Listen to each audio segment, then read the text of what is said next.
Bien, la clase ha comenzado, por tanto damos inicio a la 10ª clase del curso de la teoría general de los contratos. Básicamente son 10 clases. No es mucho lo que hemos avanzado, sin embargo, espero que hayan consultado los archivos en esta propia aplicación que he subido, que son de lectura obligatoria y que también los he reiterado en la plataforma Moodle. Siguiendo entonces con los requisitos de existencia y validez de los actos jurídicos, hemos estudiado ya el tema de la capacidad en materia de contratos y estamos en el tema del consentimiento como requisito de existencia. Ya hemos avanzado en entender que el consentimiento no es más que el concurso real de dos voluntades de cada una de las partes en materia contractual, lo que forma, por supuesto, el consentimiento, y que para que se forme requiere de dos actos jurídicos unilaterales separados. Por un lado está la oferta y por otro lado la aceptación. En esta materia, el Código de Comercio, entre los artículos 97 y 108, regula todos los aspectos generales en materia de formación del consentimiento en los contratos, pero como se indicó, son normas de orden privado y dispositivas, establecidas como reglas generales para los contratos consensuales, sin perjuicio de que pueden haber leyes especiales en materia, por ejemplo, de contratos electrónicos, puede haber normativa especial en materia del contrato de donación, hay normativa especial en el Código Civil en materia de los contratos solemnes y contratos reales. Por lo mismo, el Código Civil no es ajeno en materia de formación del consentimiento, pero tiene un sentido mucho más específico, más especial a determinados contratos con determinadas características. Bien, les dejé a ustedes, por supuesto, el estudio a profundidad de la oferta y de la aceptación, sobre todo en la formación del consentimiento entre contratos entre presentes y entre ausentes. Simplemente ahí hay determinadas teorías de cuándo se forma el consentimiento y el Código de Comercio es claro en indicar de que la teoría que se sigue es la teoría de la aceptación o también llamada de la declaración. Esto sin perjuicio de que puede haber reglas especiales en otros tipos de contrato o en legislación especial, como por ejemplo en el contrato de donación, donde lo que se sigue es la teoría del conocimiento. Bueno, dejando esto atrás, ya hemos revisado de que el consentimiento debe existir. Por tanto, el consentimiento está puesto aquí como requisito de existencia en los contratos, pero para que el contrato produzca sus efectos, también el consentimiento debe estar exento, entonces, de todo vicio. En otras palabras, el consentimiento debe ser libre y espontáneo. ¿Y esto qué implica? Que no deben estar presentes los llamados vicios del consentimiento que regula el Código Civil en estas materias. Y por lo mismo voy a dar lectura al artículo 1451 del Código Civil, que nos indica que los vicios de que puede adolecer el consentimiento son error, fuerza y dolo. Dejo entonces a su lectura y estudio particular y repaso sobre todo el análisis pormenorizado de cada uno de ellos. Ténganse presente que en materia contractual los vicios del consentimiento, ¿cierto?, cobran una relevancia muy particular, porque precisamente en los contratos, en materia de libertad contractual, una de las proyecciones por las cuales se protege la libertad contractual está dada precisamente en materia de los vicios del consentimiento, que la voluntad sea manifestada de forma libre y espontánea. Por tanto, no debe mediar error, ¿sí? No debe mediar error.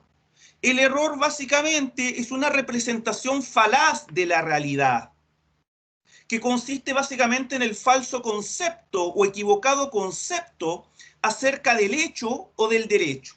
Saben ustedes que el error de derecho no vicia el consentimiento por regla general.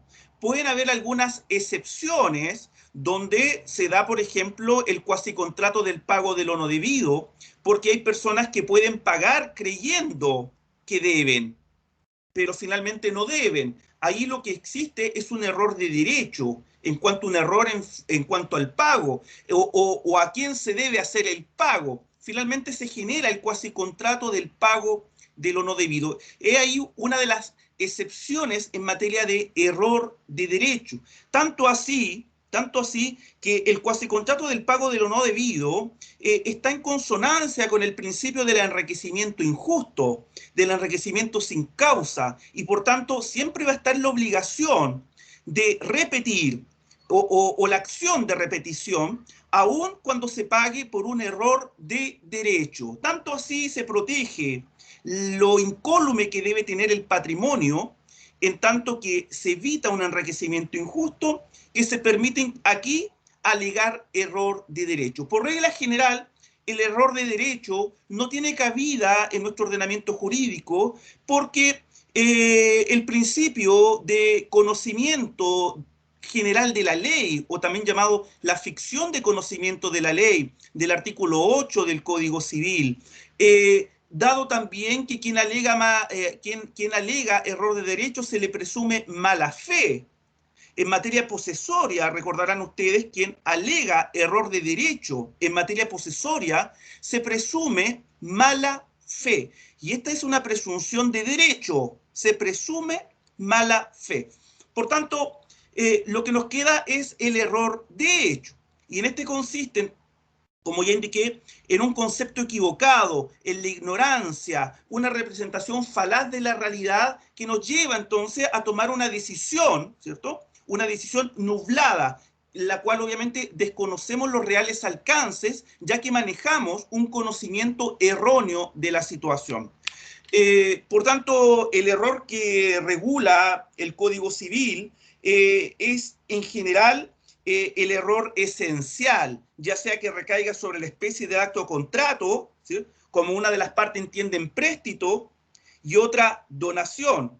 O el error esencial puede recaer sobre la identidad misma específica de que se trata la cosa, como que si se entiende vender una cosa determinada y el comprador entiende comprar otra.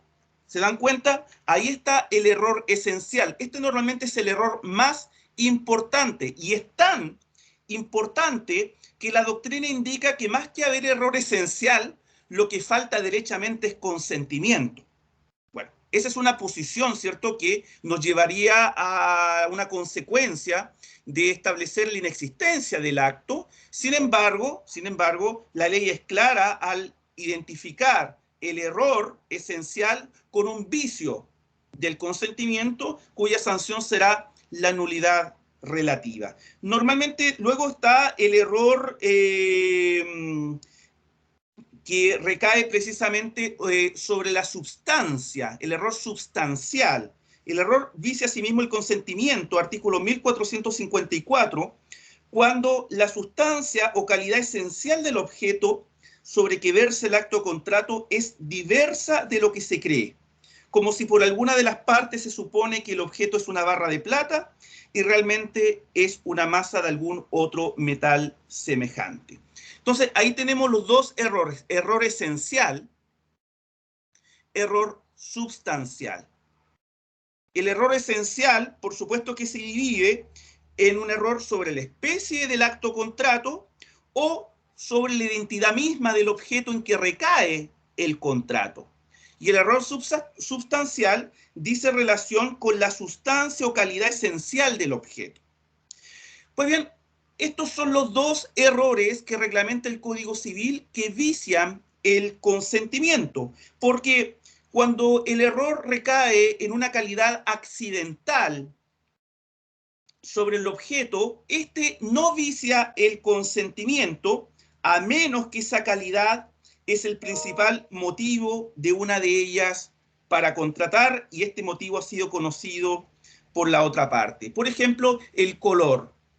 el color de un vehículo, el color de una cosa, normalmente es una cualidad accidental que no debería viciarse el consentimiento por un error sobre este aspecto tan secundario, a menos que este aspecto sea el motivo principal para contratar y así lo saben ambas partes. En este caso, el error que es accidental se eleva básicamente a una especie de error esencial y sí vicia el consentimiento. Tengan claro esto, el error en la persona, por regla general, no vicia el consentimiento porque es indiferente la persona con quien se contrata. Eso es lo normal, eso es lo general. Si ustedes necesitan comprar un repuesto de algún vehículo, de una bicicleta, en general algún artefacto, normalmente no andan eligiendo al vendedor o no andan eligiendo la tienda. Simplemente van a elegir el lugar en razón del stock, si se encuentra o no se encuentra el producto. O podrán llevar su elección por motivo de precio, dónde es más conveniente, pero ustedes no andan buscando una persona en particular que les venda. Eso es lo normal, salvo en contratos que por su naturaleza las cualidades de la persona, del co-contratante, sean el motivo principal para esto. Estos son los llamados contratos intuito persona. Y por lo mismo, el artículo 1455 nos indica que el error acerca de la persona con quien se tiene intención de contratar no vicia el consentimiento, salvo que la consideración de esta persona sea la causa principal del contrato. Por ejemplo, el contrato de mandato, el mandato, donde se confía la gestión de uno o más negocios a otra persona. Por tanto, lo esencial en el contrato de mandato es que exista confianza. Confianza. No da lo mismo a quién elijo para celebrar un mandato. Yo debo tener previamente un vínculo, un lazo de confianza con la persona que va a gestionar negocios propios. Y por lo mismo, la confianza determina aquí que es un elemento central. Si no está la confianza, el contrato puede terminar. Por lo mismo, si yo me equivoco en la persona que voy a elegir, ese error es determinante para viciar el contrato. Se vicia el consentimiento.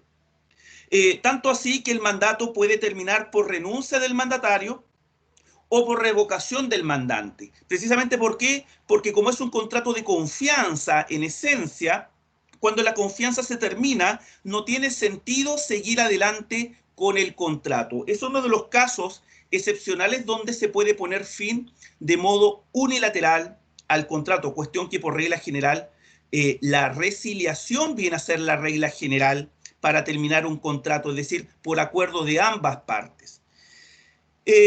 Bueno, aparte del mandato, puede haber un sinnúmero de ejemplos donde la naturaleza del contrato determine si la cualidad del co-contratante es el motivo principal de la contratación. Si yo quiero básicamente que hagan un retrato, yo voy a contratar en específico a un pintor de renombre que yo lo elijo en consideración de sus características, de su estilo, de su arte. Por lo mismo, no significa la misma cosa si se contrata a cualquier otro. Se dan cuenta que normalmente en el ámbito artístico, cuando se trata de un cantante, cuando se trata en general de un artista en general, no da lo mismo un error sobre la persona. Bueno, volviendo a esto, el error, por tanto, el error como vicio del consentimiento acarrea la nulidad del contrato, en este caso, y la nulidad se llama nulidad relativa o también denominada rescisión, ¿sí? Rescisión. Cuando el código utiliza el término rescisión, ¿cierto?, se refiere a la nulidad relativa. Los otros vicios del consentimiento, la fuerza en general, ustedes ya deben saber que la fuerza indica entonces toda presión corporal o psicológica que un tercero ejerce sobre una persona para determinar a contratar, para determinarla a contratar. En general, toda fuerza para conseguir este fin será de carácter ilegítima. ¿Se dan cuenta? Ahora, ¿cuál es la fuerza que en estos casos genera un vicio del consentimiento? Es únicamente la fuerza moral, la fuerza psicológica, la vis o violencia en este punto, como la amenaza, la presión psicológica sobre la psiquis, que lleve a una persona entonces a un justo temor, a una persona de sano juicio, entonces lo lleve a sentir un justo temor. Es por ello entonces que la fuerza nos indica que el artículo 1456, que no vicia el consentimiento, sino cuando es capaz de producir una impresión fuerte en una persona de sano juicio, tomando en cuenta su edad, sexo y condición. ¿Sí? Se mira como una fuerza de este género todo acto que infunde a una persona un justo temor de verse expuesta a ella, su consorte o alguno de sus ascendientes, descendientes a un mal irreparable y grave. Se dan cuenta que la fuerza es una situación que se debe determinar caso a caso, teniendo en cuenta la edad, sexo y condición del contratante. Porque en algunos casos la presión psicológica no va a producir el mismo efecto determinado la edad de una persona, determinado el sexo de una persona o determinando su condición de vulnerabilidad o una condición que la persona tenga ciertas fobias o miedos que lo conozca un tercero. En este punto, no importa de quién provenga la fuerza puede provenir de la contraparte, puede provenir de un tercero, la fuerza puede venir inclusive de una circunstancia aleatoria. Sin embargo, si genera un justo temor para verse expuesto a ella, el contratante, su consorte, ascendientes o descendientes, se vicia el consentimiento. Bien. Tengamos en cuenta que es solo la vis moral, la vis psicológica, la fuerza psicológica, la amenaza, y no la llamada, o también se le denomina vis compulsiva, en este sentido, es moral, es psíquica, y no la vis o fuerza corporal o la fuerza física.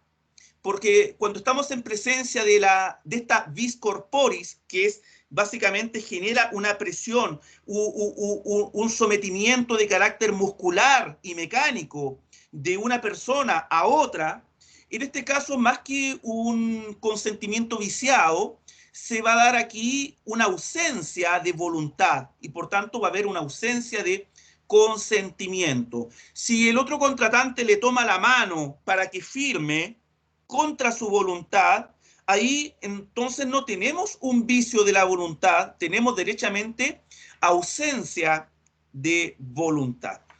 El código termina indicando en el artículo 1456 que el temor reverencial, esto es el solo temor a desagradar a las personas a quienes se debe sumisión y respeto, no basta para viciar el consentimiento. Por tanto, el temor reverencial queda fuera de esta perspectiva. Por último, tenemos el dolo, que el artículo 1458 nos indica que el dolo no vicia el consentimiento, sino cuando es obra de una de las partes y cuando además aparece claramente que sin él no hubieran contratado. Se dan cuenta que el dolo, que está definido en el inciso final del artículo 44 del Código Civil, como la intención positiva de inferir injuria o daño a la persona o propiedad de otro, el dolo entonces como la intención de infligir un daño, la injuria que decían los romanos, el daño como tal, la intención de dañar, El dolo, como está definido en el título preliminar del Código Civil, es aplicable a todas sus dimensiones o facetas, ya sea el dolo como vicio del consentimiento, ya sea el dolo como elemento de la responsabilidad civil extracontractual, me refiero a los delitos, ya sea el dolo como un agravante de la responsabilidad civil contractual, cuando nos referíamos precisamente al caso cuando de manera intencional, de mala fe, no se ejecuta el contrato, no se ejecuta la prestación debida. En este caso tenemos un incumplimiento intencional y doloso, y por lo mismo se agrava la responsabilidad contractual de uno de los contratantes, en este caso del deudor. Ya sea en todos los casos y dimensiones que el dolo aparezca en el Código Civil, sigue siendo lo mismo, la intención positiva, directa de dañar, sea mediante actos positivos o sea mediante actos omisivos. Por lo mismo, el dolo, en este caso como vicio del consentimiento, toma la forma de una maquinación fraudulenta, ¿sí? Una maquinación fraudulenta que ejerce uno de los contratantes para inducir a error mediante engaño, ¿sí?, al otro contratante y que lo motiven o determinen, ¿cierto?, a celebrar el negocio jurídico, a celebrar el negocio jurídico. Es por ello entonces que el dolo, para que vicie el consentimiento y el contrato pueda ser declarado inválido por el juez, es decir, que sea declarado nulo y de nulidad relativa, es que el dolo debe, en primer lugar, ser un dolo principal. ¿Esto qué quiere decir? Que el dolo debe ser determinante. ¿Determinante a qué? Determinante para contratar, ¿sí? El dolo debe ser determinante para contratar. Así nos indica entonces, en general, el dolo como vicio del consentimiento, entonces, solo actuará así en tanto en cuanto tenga la característica de ser un dolo principal. En otras palabras, ser determinante para que el contratante que sufre el dolo manifieste la voluntad en tal sentido de contratar, de celebrar el negocio jurídico. Por tanto, existe una relación de causa-efecto, que de no mediar el dolo, esta persona no habría contratado. ¿Se dan cuenta? No habría contratado. A ver, ¿qué otro aspecto es relevante? Bueno, el dolo tiene que provenir de la otra parte. Debe provenir de la otra parte. Aquí, a diferencia de la fuerza, que no importa de quién provenga, el propio Código Civil nos indica que el dolo debe provenir de la contraparte. Por tanto, el dolo es un vicio esencialmente del consentimiento, más que de actos jurídicos unilaterales. El dolo es un acto jurídico por esencia, es un vicio del consentimiento por esencia de actos jurídicos bilaterales, de contratos, porque debe provenir de la otra parte. En los actos jurídicos unilaterales no existe otra parte. Por lo mismo, en mi opinión, cuando el dolo está presente en actos jurídicos unilaterales, el Código Civil específicamente reglamenta estas situaciones. Ahora, es motivo de debate en la doctrina porque algunos indican que el dolo es de aplicación general tanto para actos jurídicos unilaterales como bilaterales. En mi opinión, conforme al código, pareciera ser que es de aplicación general para actos jurídicos bilaterales y solamente de reglamentación específica en los actos jurídicos unilaterales. Por ejemplo, en el caso del testamento, el Código Civil reglamenta específicamente el dolo en el testamento, pero no en otros casos. En algunos casos sí, en otros casos no. Bueno, vamos a ver entonces que el dolo, en el fondo, en esencia, no es más que el error. O sea, quien es víctima del dolo finalmente sufre un error, pero el tema está de que este error es causado mediante maquinaciones fraudulentas y engaños de una de las partes para inducirlo a celebrar el contrato. Eh, pues bien, ¿y qué pasa cuando el dolo no es principal? ¿Qué significa esto cuando el dolo no es principal? El inciso segundo nos dice, en los demás casos, el dolo da lugar solamente a la acción de perjuicios contra la persona o personas que lo han fraguado o que se han aprovechado de él. Contra las primeras por el total del valor de los perjuicios y contra las segundas hasta concurrencia del provecho que han reportado del dolo. O sea, en los demás casos, ¿cuándo se dan los demás casos? Primero, cuando el dolo no proviene de la otra parte.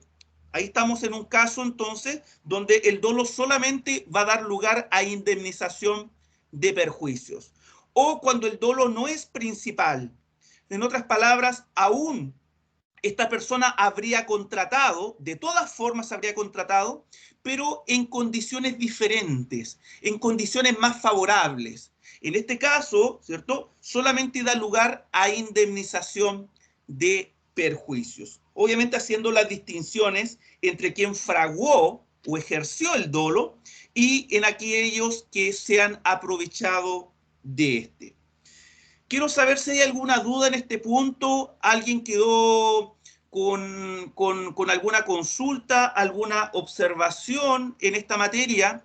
Porque me interesa que todas las dudas sean resueltas en esta hora. Espero que no tengan dudas, puesto que esto ya lo estudiaron. Sin embargo, por ejemplo, en materia de cualquier contrato, nos interesa saber que el dolo podría estar presente. Ahora, no hay que confundir el dolo con lo que los romanos llamaban el dolo bueno. Básicamente, toda persona que ofrece un producto va a exagerar dentro de lo cotidiano, dentro de lo razonable, las cualidades del producto. ¿Sí? Es normal que se exagere en las cualidades del producto, en la confortabilidad del producto.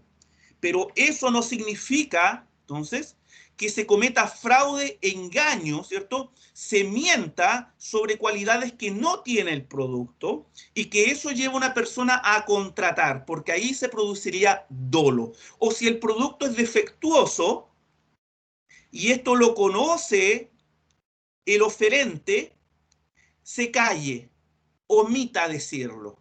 En este caso, el dolo toma la forma como reticencia. La reticencia es la forma del dolo en su sentido negativo, es decir, omitir. Cuando se tenía el deber de informar, no se hace. Esto está relacionado generalmente con los deberes precontractuales de las partes, y uno de ellos, importantísimo, es el deber de información. ¿Se dan cuenta? Espero que haya quedado claro. ¿Hay algún otro vicio del consentimiento que haya quedado fuera de estos tres?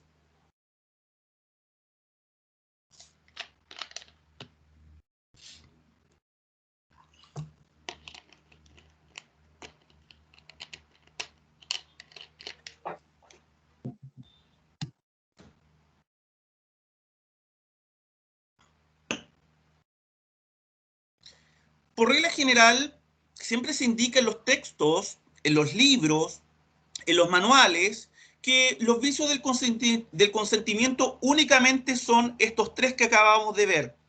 El error, la fuerza y el dolo. ¿Bien?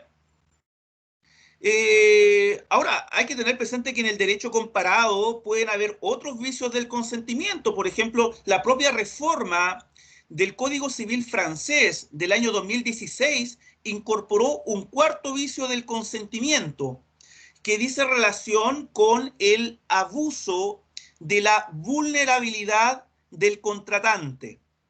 El abuso de la vulnerabilidad, o sea, abusar del estado de vulnerabilidad del contratante. Esto dice relación ya sea porque existe una relación de dependencia o una situación de posición dominante que lleva a la persona a contratar, pero se genera un resultado, una desproporción sustancial en las prestaciones de un contrato de naturaleza conmutativa. ¿Por qué indico este vicio del consentimiento del derecho comparado, básicamente en el Código Civil francés, que se incorporó este año 2016, perdón, en el año 2016?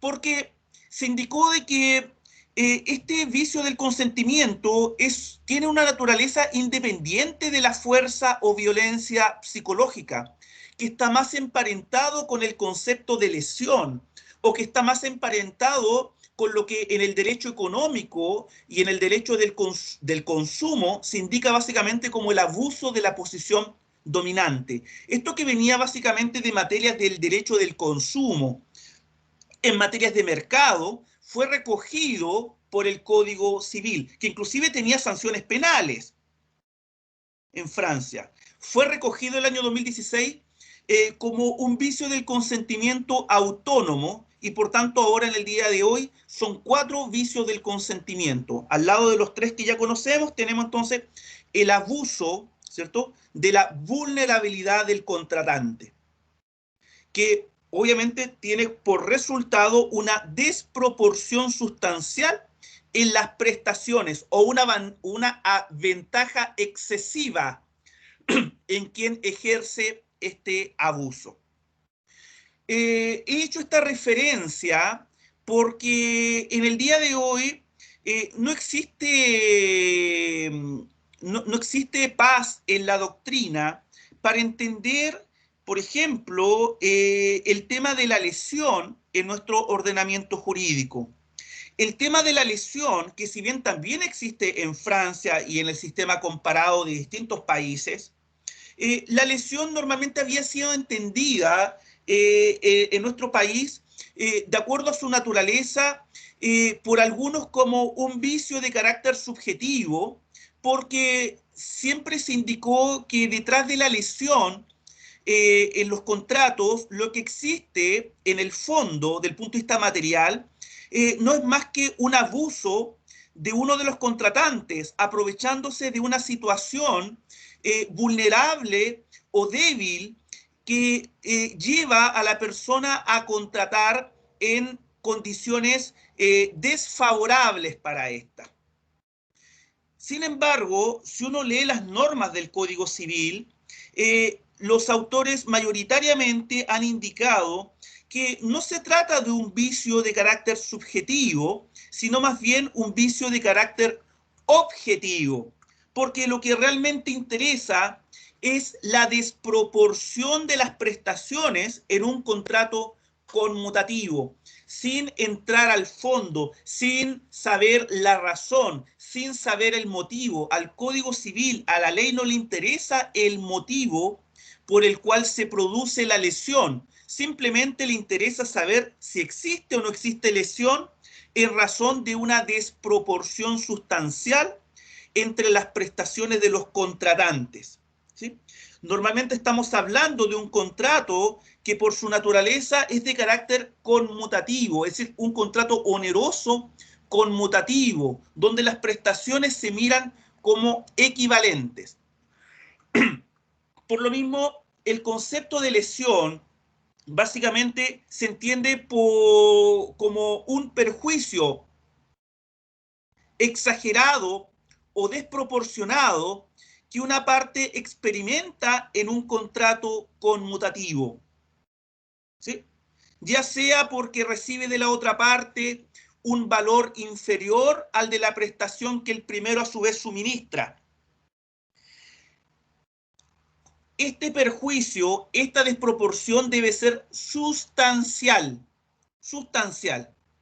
precisamente porque la idea del contrato conmutativo es que las prestaciones no sean iguales, pero al menos sean equivalentes. El principio de la equivalencia de la justicia contractual debe entonces tener en consideración estos elementos.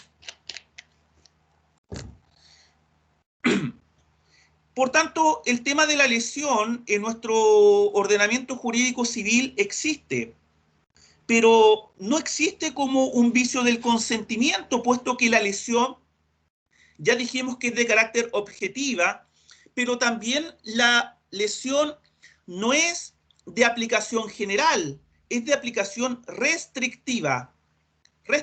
Y cuando me refiero a esto, solamente la lesión tiene cabida en algunos contratos o en algunos negocios o actos jurídicos. Es por ello entonces que, entendiendo ya la naturaleza de la lesión como un vicio del consentimiento de carácter objetivo y de aplicación restrictiva, sobre todo porque el proyecto del Código Civil del año 1853 había establecido la lesión como un vicio del consentimiento más.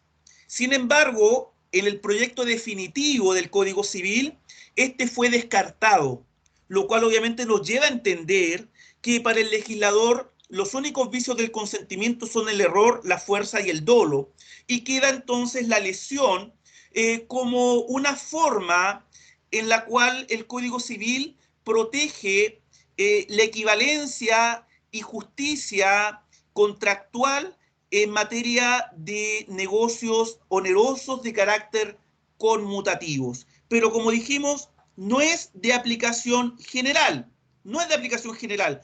Los casos en los cuales existe trascendencia, importancia jurídica de la lesión, se va a dar únicamente en determinados actos y contratos. Y la ley otorga esta importancia a la lesión únicamente cuando la lesión es de carácter enorme. Por lo mismo, cuando uno habla de la lesión, no habla de la lesión a secas, se refiere a la lesión enorme. Y cuando entonces estamos en presencia de la lesión enorme, es que el Código Civil establece una sanción de ineficacia por regla general únicamente en determinados actos y contratos.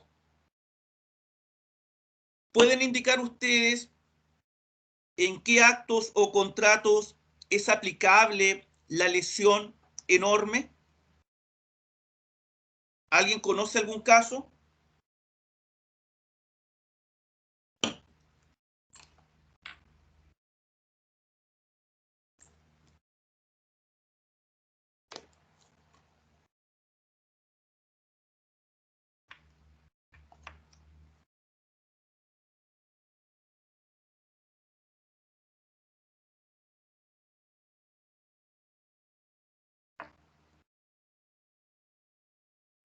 Como en compra y venta de inmuebles. En la compra-venta de inmuebles, efectivamente, regulado entre los artículos 1888 a 1896. De hecho, el párrafo 13 en materia de compraventa nos indica que el contrato de compraventa podrá rescindirse por lesión enorme. Rescindirse, ¿qué significa? Anularse. ¿Por qué nulidad? Nulidad relativa, ¿sí? Y por tanto, esa es la compraventa entonces de bienes raíces. La compraventa de inmuebles se aplica la lesión enorme. Los artículos siguientes, 1889 y 1890, nos indica cuándo el vendedor sufre lesión enorme y luego cuándo el comprador sufre lesión enorme. Nos indica que el vendedor sufre lesión enorme cuando el precio que recibe es inferior a la mitad del justo precio de la cosa que vende. Y el comprador, a su vez, sufre lesión enorme cuando el justo precio de la cosa que compra es inferior a la mitad del precio que paga por ella. El justo precio se refiere al tiempo del contrato. ¿Y quién determina el justo precio? Pues bien, la realidad económica existente. La oferta, la demanda establece un precio de mercado que puede ser más o menos equivalente a otros inmuebles con las mismas circunstancias, condiciones, metros cuadrados, ubicación, plusvalía. Todos esos factores determinan el justo precio. Por lo mismo, en materia de compraventa tenemos este tema. Ahora, ¿siempre va a ser la lesión, siempre va a ser la nulidad relativa la sanción?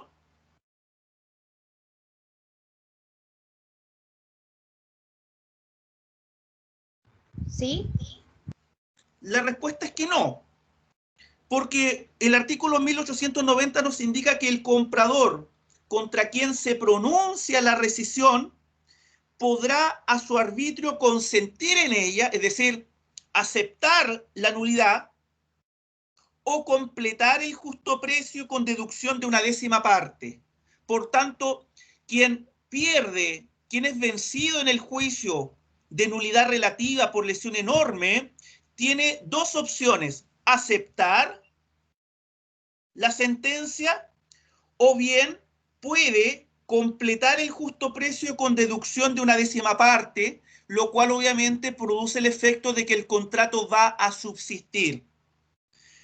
Por otra parte, el vendedor, en el mismo caso, cuando es el vendedor el que es demandado, podrá a su arbitrio consentir en la rescisión o restituir el exceso del precio recibido sobre el justo precio aumentado en una décima parte. Con esta solución puede el contrato subsistir protegiéndose el equilibrio de las prestaciones, el principio del equilibrio contractual en materia de contratos onerosos conmutativos. En estos casos solamente nos estamos refiriendo a onerosos conmutativos. Bien, por tanto, en general, la acción de nulidad por lesión enorme, en general, tiene un plazo de 4 años, contado desde la fecha, ojo, contado de la fecha del contrato. Se dan cuenta que aquí el plazo de prescripción no es un plazo de prescripción de acuerdo a las reglas generales, es de 4 años, pero contado desde la fecha del contrato. ¿Sí? Desde la fecha del contrato. Por tanto, si el contrato te establecía una condición suspensiva, la pregunta es, ¿se debe esperar a que se cumpla la condición para que comience a correr el plazo de los 4 años? La respuesta es no, porque la ley indica que corre el plazo desde la celebración del contrato, ¿sí? Desde la fecha en que se perfecciona el contrato. Bien, el contrato de compraventa de inmuebles tiene una excepción. ¿Cuándo no se aplica la lesión enorme? A pesar de que se den todas las circunstancias de desproporción.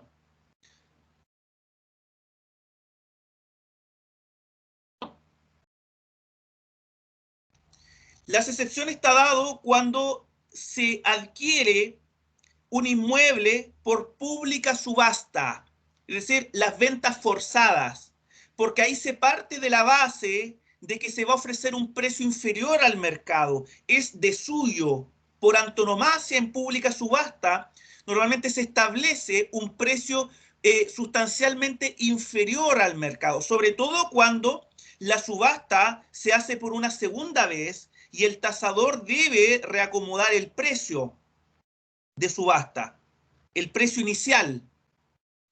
Pues bien, cuando entonces se adquiere en pública subasta, no se admite acción rescisoria por lesión enorme. Tampoco se admite tratándose de venta de pertenencias mineras o de una parte alícuota de ellas. Ahí tenemos dos excepciones en lo referente entonces a la venta o compraventa de bienes raíces. Todo lo dicho en materia de bienes raíces se puede aplicar a la permuta. ¿Sí?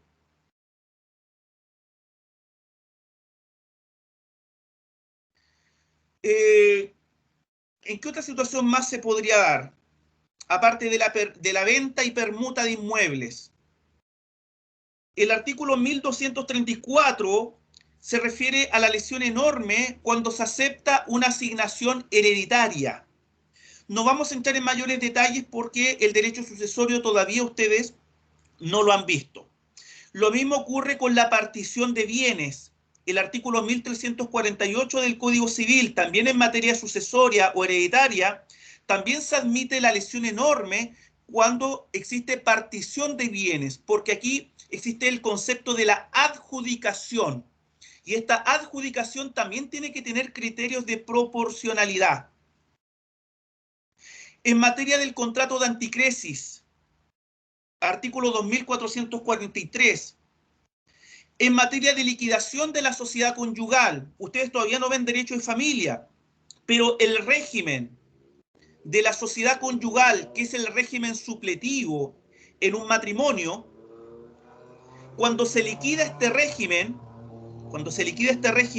no puede haber lesión enorme porque también se debe buscar la equiparidad, la equivalencia, la proporcionalidad, ¿cierto?, a la hora de repartirse los gananciales, ¿sí?, quienes han liquidado este régimen de sociedad conyugal. Pero hay un caso más que ustedes sí lo conocen.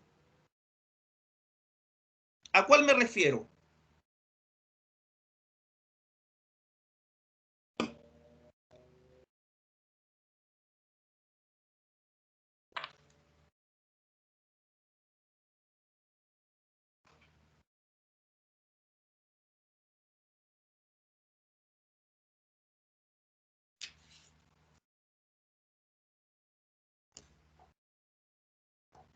Espero que el silencio, ¿cierto?, no signifique desconocimiento.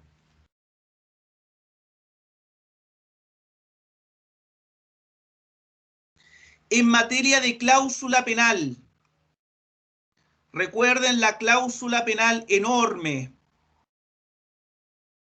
El artículo 1544 nos indica cuando por el pacto principal una de las partes se obligó a pagar una cantidad determinada como equivalente a lo que por la otra parte debe prestarse, y la pena consiste asimismo en el pago de una cantidad determinada, podrá pedirse que se rebaje de la segunda todo lo que exceda al duplo de la primera, incluyéndose esta en él. ¿Se dan cuenta? Cláusula penal enorme, cuando precisamente la cláusula penal tiene por objeto ser una cláusula penal de naturaleza compensatoria. No puede exceder el duplo de la prestación debida. Por tanto, todo el exceso es cláusula penal enorme. Pero ¿qué pasa cuando la cláusula penal es de naturaleza moratoria? ¿Recuerdan ustedes el pago de intereses? Ley 18.010, Ley de Operaciones de Crédito en Dinero.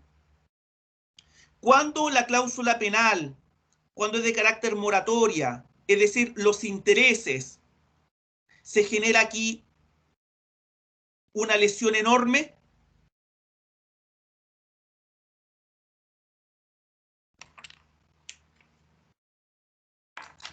Precisamente cuando estamos en presencia de la usura. Permite entonces la usura no anular el contrato, ¿sí? Pero, ¿cuál es el efecto? ¿Cuál es el efecto? La sanción que se va a aplicar únicamente el interés corriente. El interés corriente. Deben recordar entonces el concepto de interés corriente, cómo se calcula que el interés corriente existe como elemento de la naturaleza en todos los contratos de operaciones de crédito en dinero, sobre todo en el mutuo, en operaciones bancarias. ¿Se puede establecer un interés superior al corriente? Claro que sí. Ese se llama el interés convencional y tiene la forma entonces de una cláusula penal de carácter moratoria. Pero el interés máximo, perdón, el interés convencional tiene un límite. Tiene un límite. ¿Qué es lo que se llama el interés máximo convencional? ¿Sí? Y el interés máximo convencional no puede ser superior, ¿cierto?, al 50% extra entonces del interés corriente. Por lo mismo, el interés máximo convencional, ¿cierto?, cuando se supera el interés máximo convencional, se genera usura. Cuando se supera por sobre un 50% el interés corriente, significa entonces que hemos superado el máximo convencional y se genera la usura. Y por tanto es inaplicable ese interés y se genera entonces cláusula penal enorme. Y por lo mismo, el interés corriente es el que se va a aplicar en estos casos. vamos a cerrar el tema de los vicios del consentimiento y vamos a avanzar en materia entonces de los requisitos de existencia y validez de los contratos. ¿Qué es lo que nos queda por ver? El objeto, la causa y las solemnidades. Teniendo esto en cuenta, vamos a hablar del objeto. El objeto como requisito de existencia y objeto lícito como requisito de validez. En estos casos, a veces es imposible separar lo que es requisito de existencia de requisito de validez, porque el objeto debe existir y el objeto además debe ser lícito. Vamos lo que nos dice la norma, el artículo 1445. Para que una persona se obligue a otra por un acto de declaración de voluntad es necesario, ¿sí? 1, que sea legalmente capaz. 2, que consienta en dicho acto de declaración y su consentimiento no adolezca de vicio. Todo eso ya lo hemos visto. Número 3, que recaiga sobre un objeto lícito. Y número 4, que tenga una causa lícita. ¿Se dan cuenta que el Código Civil únicamente se refiere al objeto que recaiga sobre un objeto lícito? Por tanto, estamos aquí fundiendo el objeto como requisito de existencia y el objeto lícito como requisito de validez. Vamos entonces a la reglamentación específica del objeto, artículo 1460 y siguientes, ¿sí? Hasta el artículo 1466, que es lo que vamos a ir viendo en particular. Así que aquí ustedes deben manejar mayormente el código.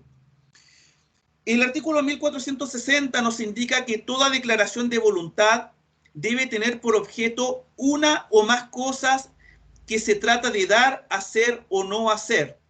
El mero uso de la cosa o su tenencia puede ser objeto de esta declaración. A ver, la palabra objeto, en el contexto que sigue, básicamente, y lo que hemos visto en el Código Civil, tiene una realidad, en realidad, un triple significado, ¿sí? Podemos aludir al objeto del contrato o del acto, al objeto de la obligación y al objeto de la prestación. Cuando aludimos, en primer lugar, al objeto del acto jurídico, donde puede estar presente el objeto mismo del contrato, debemos entender que la palabra objeto es sinónimo de finalidad. El objeto del contrato, o sea, yo celebro un contrato, ¿con qué objeto? Es decir, ¿con qué finalidad? Objeto y finalidad tienden a ser sinónimos cuando aludimos al objeto del acto o contrato. Corresponde básicamente a la acepción que el diccionario define como fin, a que se dirige una acción u operación. ¿Se dan cuenta? Esa es la primera acepción de la palabra objeto. En segundo lugar, tenemos el objeto de la obligación, ¿sí? Y cuando nos referimos al objeto de la obligación, estamos aludiendo a la prestación misma, al contenido de la obligación misma, que es la prestación. ¿Se dan cuenta que una cosa es el objeto del acto o contrato que alude a la finalidad? ¿Y cuál es la finalidad que tienen las partes cuando celebran un acto o contrato? Son los derechos y obligaciones que van a nacer de este. ¿Sí? Ahora, ¿cuál es el objeto ahora de la obligación? Es la prestación debida. ¿Y cuál es en tercer lugar el objeto de la prestación. El objeto de la prestación es el contenido específico y objetivo al cual se obliga cada una de las partes a ejecutar. Y por tanto el contenido de la prestación se referirá entonces a una o más cosas que se deben dar, hacer o no hacer.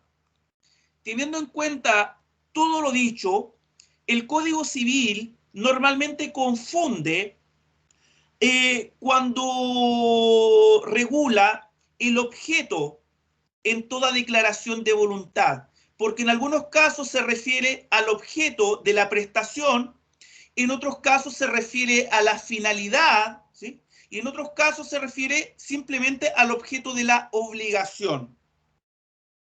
El objeto del acto jurídico entonces corresponde al fin que persiguen las partes, que le otorgan o celebran el contrato. En otras palabras, el fin del contrato, ¿cierto?, se refiere a los derechos y obligaciones que éste va a producir. Por lo mismo, en estricto derecho, el objeto inmediato de todo acto jurídico o todo contrato que se celebra es la obligación y el derecho correlativo que se genera, sobre todo en los contratos bilaterales que nacen derechos y obligaciones para ambas partes. Bien, en rigor ahora, en el plano material o concreto, el objeto de los derechos y de las obligaciones será siempre la prestación. Y en tercer lugar, el objeto de la prestación recaerá en una o más cosas que se debe dar, hacer o no hacer. En este último punto, cuando hablamos de dar, hacer o no hacer, el Código Civil es claro que cuando nos referimos al objeto, debemos distinguir si el objeto se trata de una cosa o el objeto se trata de un hecho. ¿Se dan cuenta? El artículo 1461 nos indica que no solo las cosas que existen pueden ser objeto de una declaración de voluntad, sino la que se espera que existan. Por lo mismo, cuando el objeto es una cosa como requisito de existencia, valga la redundancia, es que el objeto o la cosa debe ser real, debe existir. O sea, ese es el primer elemento del objeto como requisito de existencia. Debe ser real. Por tanto, el objeto puede recaer en una cosa o en un hecho. Analizando el objeto cuando recae sobre una cosa, esta cosa debe existir, debe ser real.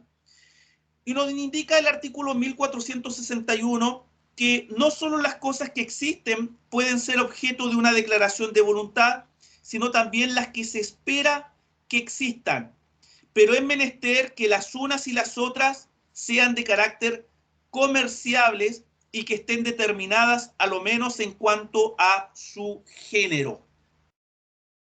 Por lo mismo, cuando se trata de una cosa, esta debe ser real, es decir, existir al momento de la celebración del contrato. Pero podría una cosa no existir, pero esperar que exista. ¿Se dan cuenta? Una cosa podría no existir, pero esperarse que exista. En estos casos, nos tenemos que dar cuenta que conforme a la ley, puedo celebrar un contrato sobre algo que no exista, pero ambas partes esperan que exista. La verdad es que sí. Y en estos casos, normalmente la ley va a presumir que se trata de un contrato condicional, bajo condición suspensiva de que la cosa deba existir. Si la cosa nunca existe, la condición falla y por tanto el contrato carecería de objeto. ¿Se dan cuenta que aquí normalmente el Código Civil parte de la base de que cuando una cosa no existe, pero se espera que exista, el contrato tiene naturaleza de ser un contrato condicional. y de naturaleza de condición suspensiva. Por tanto, la cosa deberá existir dentro de un determinado tiempo. Si las partes no establecen un tiempo, la cosa debe existir en un límite de 10 años. De lo contrario, si la condición falla y la cosa nunca llega a existir, el contrato entonces carece de estructura y carece de objeto. Solo por excepción, el contrato no será condicional cuando tenga una naturaleza de contrato aleatorio. ¿Qué es un contrato aleatorio? ¿Qué es un contrato aleatorio? El propio Código Civil se encarga de establecer qué se entiende por contrato aleatorio.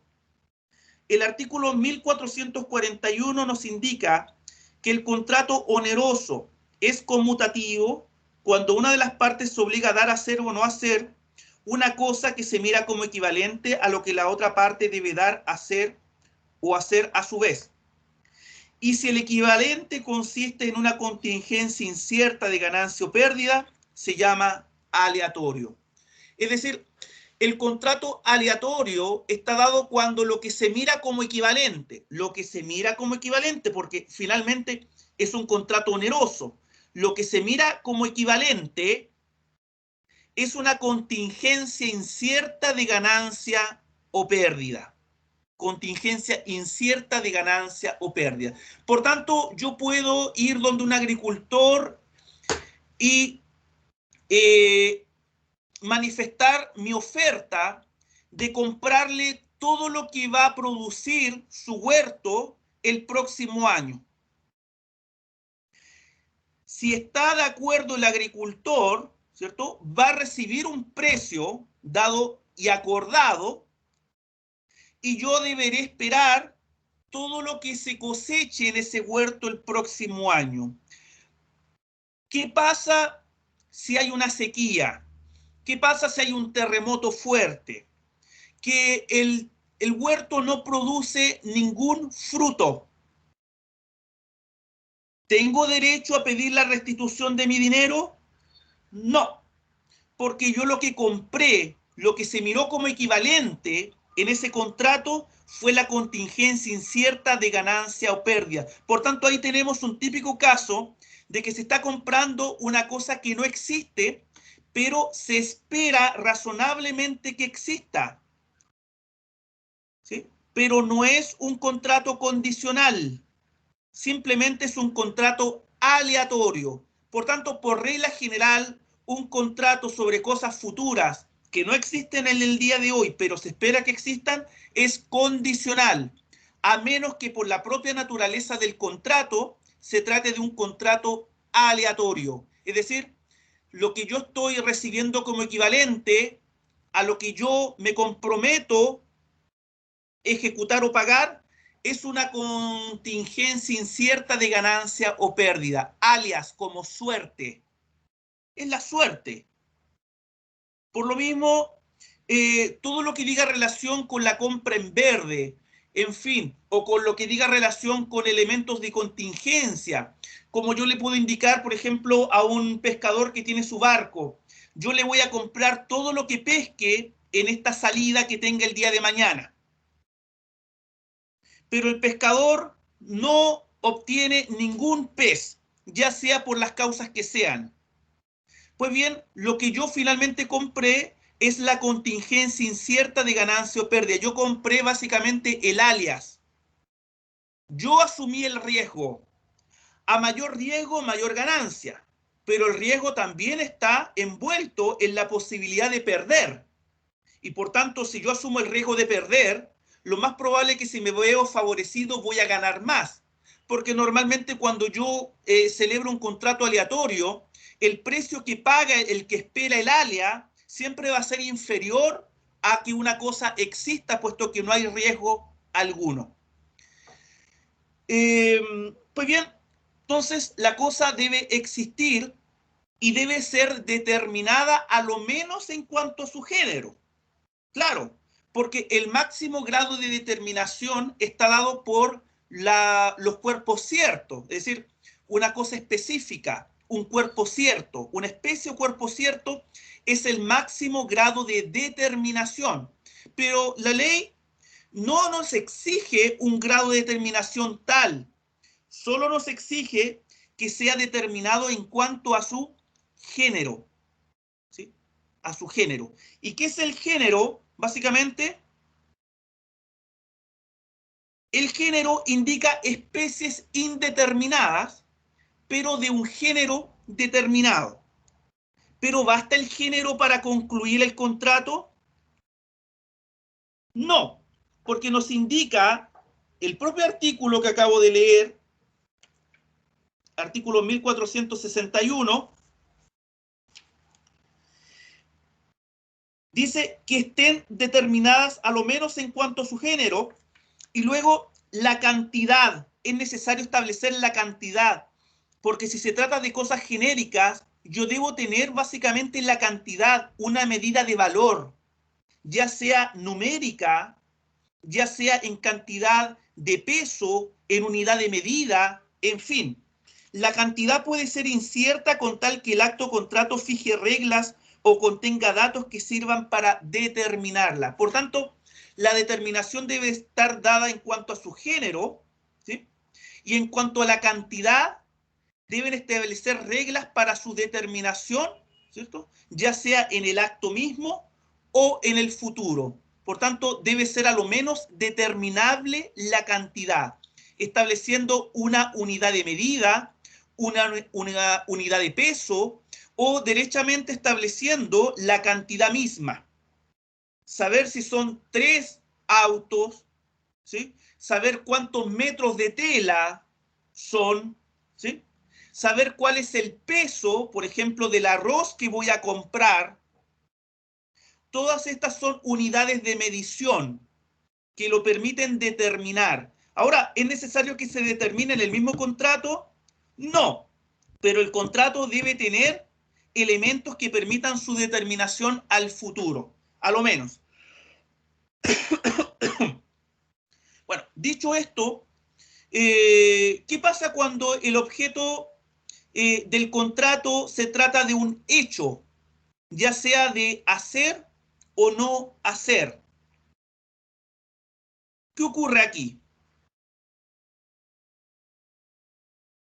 El inciso tercero de la propia norma, el artículo 1461, nos indica que si el objeto es un hecho, es necesario que sea física y moralmente posible. Es físicamente imposible, es el que es contrario a la naturaleza, y moralmente imposible, el prohibido por las leyes o contrario a las buenas costumbres o al orden público. Se dan cuenta que aquí tenemos tanto el objeto como requisito de existencia y objeto requisito de validez. Es decir, si se trata de un hecho como requisito de existencia, es necesario que sea físicamente posible. Físicamente posible. Es decir, ¿cuándo es físicamente posible? Cuando es conforme a las leyes de la naturaleza. ¿Cuándo es físicamente imposible? Cuando es contrario a las leyes de la naturaleza. Los romanos indicaban como ejemplo tocar la luna con la mano. ¿Es posible tocar la luna con la mano? Sí, es posible, por algo fue el hombre a la luna. Pero para cualquier humano común y ordinario, normalmente esto se traduce en un hecho de carácter imposible, que es contrario a la naturaleza. No podemos ir por nuestros medios, ir y tocar la luna o ir y tocar el sol. Ese es un ejemplo burdo, pero los romanos lo ponían para establecer la posibilidad de que hay objetos de cosas imposibles de hacer. Ahora, esta imposibilidad puede ser absoluta o relativa. Normalmente la imposibilidad absoluta es fácil de entender, que nadie puede hacerlo conforme a las leyes de la naturaleza. Pero la imposibilidad podría ser de modo relativo, ¿cierto? Porque para la generalidad es imposible, pero para algunas personas es posible, como en el caso básicamente en el día de hoy de ir y tocar la luna. Lo importante, entonces, es que no sea contraria a las leyes de la naturaleza si se trata de un hecho, ya sea un hecho, ¿cierto?, positivo, hacer, o negativo, de no hacer. Ahora, como el objeto, como requisito de existencia, también tiene que ir acompañado entonces del objeto lícito como requisito de validez de los actos. Y cuando se trata de una cosa o de un hecho en general, la ley no nos dice qué se entiende por objeto lícito, sino simplemente se encarga de establecer en qué casos hay objeto ilícito. ¿Sí? Y así los artículos 1462 hasta el artículo 1466 establece de forma casuística con una norma de clausura genérica en el artículo 1466. Nos indica, por ejemplo, la parte final del artículo 1466 nos dice: y generalmente en todo contrato prohibido por las leyes. Es decir, todo contrato prohibido por las leyes relacionado con el artículo 10 nos indica entonces que una norma prohibitiva, todo contrato prohibido por las leyes, toda norma prohibitiva, toda contravención a norma prohibitiva adolece de objeto ilícito el contrato y su sanción será la nulidad absoluta. Por ello, hay objeto ilícito. Si se trata de un hecho, ¿sí? Si se trata de un hecho, el objeto ilícito estará determinado si el hecho es moralmente imposible. ¿Se acuerdan que lo que dijimos? Es moralmente imposible el prohibido por las leyes, contrario a las buenas costumbres o al orden público. Si se trata de un hecho, entonces, moralmente imposible, indica entonces que el objeto es ilícito. Son normas generales, el prohibido por las leyes, contrario a las buenas costumbres o al orden público. Si el objeto consiste en una cosa, pues bien, la casuística de los artículos 1462 a 1466 se encarga entonces de definir y establecer cuándo hay objeto ilícito. Bien, tengan en cuenta todos los casos del artículo 1464 cuando indica hay objeto ilícito en la enajenación. Número 1, de las cosas que no están en el comercio, ¿sí?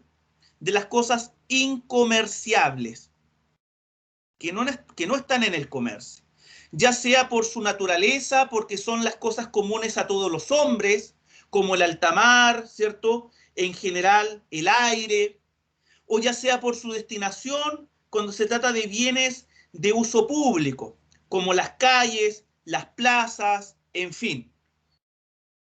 Segundo, de los derechos o privilegios que no pueden transferirse a otra persona, es decir, los derechos personalísimos.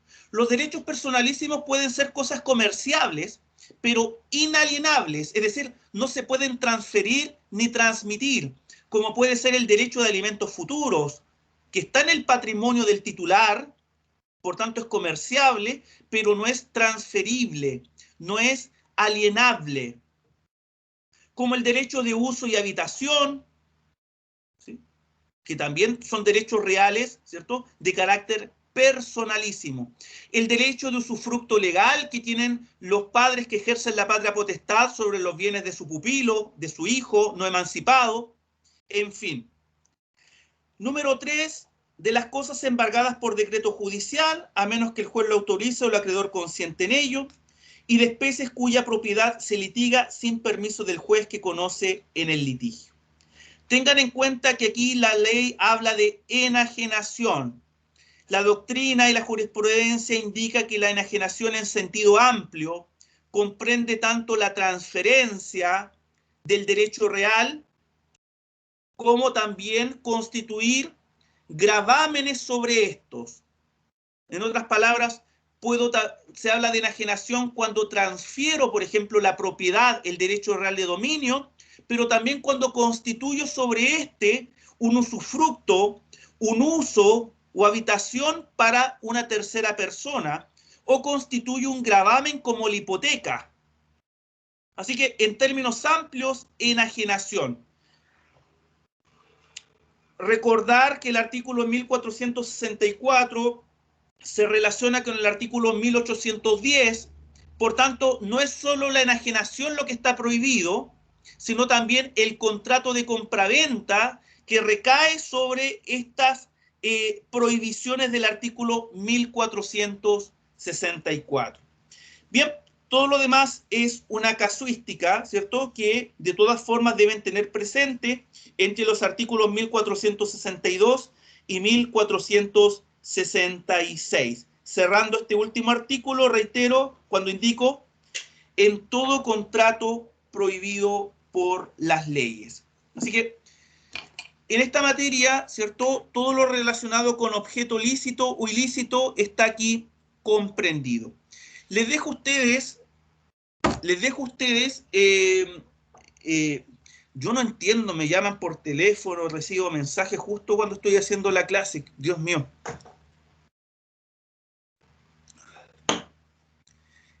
¿Hay alguna duda en este punto?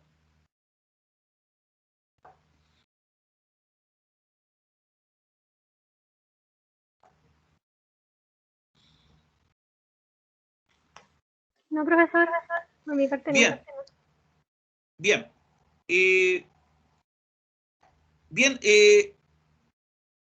Tienen como estudio propio todo lo relacionado entonces con la causa. Vayan a sus estudios de acto jurídico, todo lo relacionado como causa, como requisito de existencia, y causa lícita como requisito de validez. Y todo lo relacionado también con las solemnidades, ¿sí? Eso va a ser de estudio autónomo, sin perjuicio de que el día lunes, a vuelta de la Semana de Salud Mental, vamos a dejar esa clase como repaso de estos últimos elementos, donde ustedes me pueden hacer las consultas o dudas, porque vamos a revisar rápidamente la causa y las solemnidades. De plano, es de estudio personal y propio, ya que tienen los textos de Alessandri sobre la teoría general de los contratos, tienen sus apuntes y textos y bibliografía que pueden acceder por VLEX para entender y repasar los requisitos de existencia y de validez de los actos jurídicos. Por tanto, aquí los aplicamos a los contratos. Por tanto, el tema de la causa y el tema de las solemnidades lo tienen que estudiar por su cuenta, ya que es materia que ustedes ya han visto,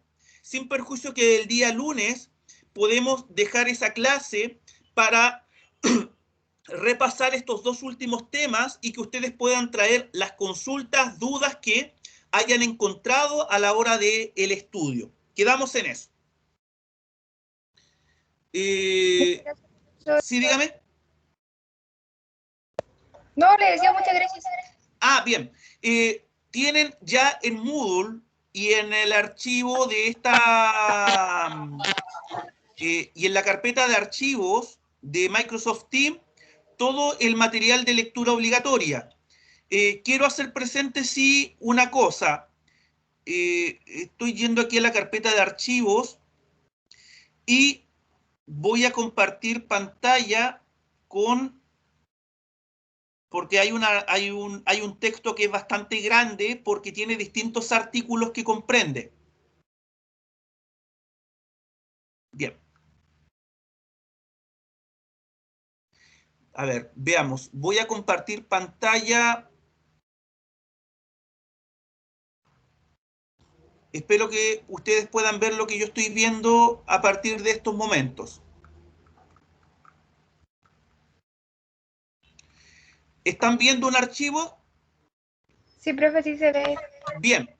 Este archivo está en Moodle de acuerdo a esta unidad tercera, pero también está subido en la carpeta de archivos de esta misma aplicación de Microsoft Teams.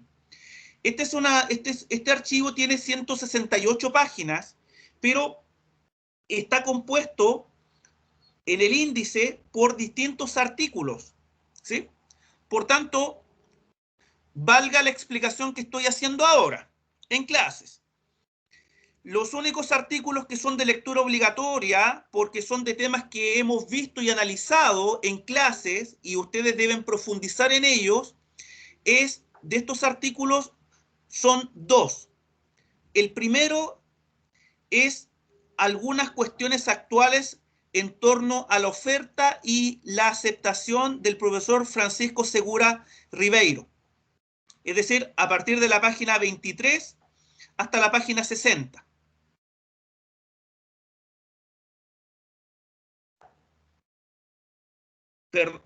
Ya, perfecto, perfecto. Entonces, este primer artículo, y en segundo lugar está el que dice la autonomía privada como principio sustentador de la teoría del contrato y su aplicación en Chile, del profesor Rodrigo García Alemán. Bien, estos dos artículos entonces son de lectura obligatoria, puesto que se va a profundizar o ampliar su conocimiento de acuerdo a las temáticas que hemos ido viendo en clase. Reitero, el primero, que dice algunas cuestiones actuales en torno a la oferta y la aceptación, y el penúltimo, que indica la autonomía privada como principio sustentador de la teoría del contrato y su aplicación en Chile. Solo eso. Ya. He dejado de compartir pantalla. Profesor, ¿Sí? Disculpe interrumpirlo, buenas tardes. Quisiera hacerle dos consultas. Una es respecto hasta qué clase entraría en la prueba del otro lunes, y la otra es que las últimas dos clases, la octava y la novena, no puedo descargarlas. ¿Qué podría hacer en ese sentido? Pero es que no es necesario que las descargue porque están están como streaming. Es que lo que pasa, profesor, es que varios compañeros transcribimos las clases, entonces las subimos a nuestros canales privados de YouTube, y entonces ahí salen los subtítulos, entonces es más fácil para nosotros hacer apuntes, hacer las transcripciones. Salen subtítulos. Bueno, pero claro. Pero sí, es raro que no la puedan descargar porque todas las clases se pueden descargar. ¿Cuál es la no es no es solamente a mí que me pasa, sino que a varios compañeros más que han dicho lo mismo en el grupo del paralelo. Si es que usted podría ver, quizás puso algún ajuste o algo así. Bueno, primero voy a revisar ese tema. Por favor. Pero en principio toda clase debería poder descargarse, porque dice, inclusive ahí termina descarga de la clase, en fin. Sí. Qué raro. Sobre todo con las últimas dos, y las otras no hemos tenido problemas, sino que son las últimas dos clases, la octava y la novena. La octava y la novena. Bueno, voy a revisar. Claro. En todo caso, están en streaming, yo lo sé, pero no sé si de streaming la pueden descargar después. No. Ya. No, esas clases no. Y en cuanto a la primera pregunta, profesora, ¿hasta qué clase entraría la prueba del lunes? Hasta la clase de hoy, pero tomando en consideración de que es de estudio particular lo relacionado con la causa y lo relacionado con las solemnidades, que es prácticamente algo breve, porque todo está en el Código Civil, y deben indicar obviamente como requisitos de existencia y validez de los actos jurídicos. Lo hemos visto todo, solo nos falta la causa como requisito de existencia, la causa lícita como requisito de validez, y finalmente las solemnidades cuando la ley lo exige en determinados actos y contratos. Por lo mismo, todo eso relacionado, yo les indico que lo estudien de forma personal, particular, autónoma, pero de todas formas, eso se va a ver el lunes, se va a repasar si tienen dudas. Por tanto, la clase llega hasta el día de hoy, pero se incluye la causa y las solemnidades. Ya, entonces la prueba también estarían incluidas la causa y las solemnidades. Claro, pero la ventaja que tienen es que el día lunes la clase va a ser básicamente de repaso de la causa y las solemnidades, porque aparte de que ustedes tienen que haberlo estudiado de forma autónoma, yo lo voy a repasar en términos muy amplios, y ustedes pueden hacer las consultas que estimen, porque ahí lo vamos a ir relacionando con ejemplos. Ya, profesor. Muchas gracias. La clase del día lunes va a quedar como repaso, dudas, consultas de todo lo que hemos visto hacia atrás, pero también yo voy a hacer referencia breve a la causa como requisito de existencia y la causa lícita como requisito de validez, y a las solemnidades. ¿Por qué? Porque me interesa también las solemnidades, porque las solemnidades no es más que un tipo de formalidad, y las formalidades de los actos jurídicos son muchas. Tenemos las formalidades habilitantes, formalidades de prueba, formalidades de publicidad, formalidades administrativas, y tenemos, por supuesto, las formalidades ad solemnitatis, que son las solemnidades propiamente dichas, que son las que me interesan también que estén aquí como requisito de existencia. ¿Sí? Entonces, ustedes tienen que tener bastante claro ese tema, y lo vamos a ir relacionando. El tema de la causa es un tema breve porque hay mucha confusión en la doctrina nacional, pero vamos a decir, por lo menos en materia contractual, los aspectos mayormente relevantes en tema de la causa como requisito de existencia y causa lícita como requisito de validez. Yo, en todo caso, ese estudio lo tienen que hacer personalmente ustedes para que el día lunes ya vengan estudiados y vengan a hacer consultas. Bien, eso dice relación entonces con todas las dudas están establecidas en este momento, y esto está grabado, así que todo el que tenga dudas para la prueba, consulte este video. Dígame. Profesor, disculpe, en relación con el programa del ramo, entraría entonces hasta la tercera unidad, que son los requisitos y elementos de los contratos. Muchísimas Exactamente. gracias. Exactamente. De hecho, su aporte me interesa bastante, porque hay que también unirlo con el programa. O sea, en el programa, ¿en qué unidad estamos? En la tercera unidad. O sea, hemos visto todo en el programa hasta la tercera unidad inclusive. Requisitos y elementos de los contratos.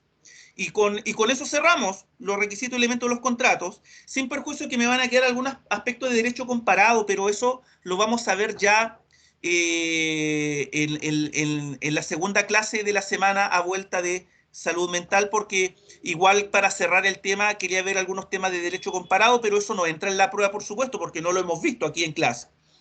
Lo único que vamos a cerrar nuevamente, reitero, la causa y causa lícita y solemnidades y todo lo que dice relación con ello. Y con eso cerramos la unidad 3. Es de estudio personal porque ustedes estas materias tampoco les son ajenas, no la están escuchando por primera vez. Así que les va a facilitar el estudio, y el día lunes lo vamos a poner en relación con ejemplos de contratos, con dudas, con consultas, para que la prueba no haya mayores problemas y consultas. Bueno, y lo que acabo de hacer referencia con el archivo de cuadernos y estudios jurídicos, solamente entonces los 2 artículos que contiene ese archivo. Los 2 artículos que esos sí son de lectura obligatoria. Y es de lectura amena, porque está hecho básicamente con un lenguaje bastante afable y de las materias que hemos tocado. Bueno, también pueden hacerme consultas sobre los textos el día lunes. Les voy a dejar el lunes a vuelta de salud mental. Me pueden hacer cualquier consulta sobre todos los textos que están ahí. Espero entonces que haya quedado todo comprendido. Voy a poner fin a la grabación. Voy a tomar en cuenta lo que hizo ver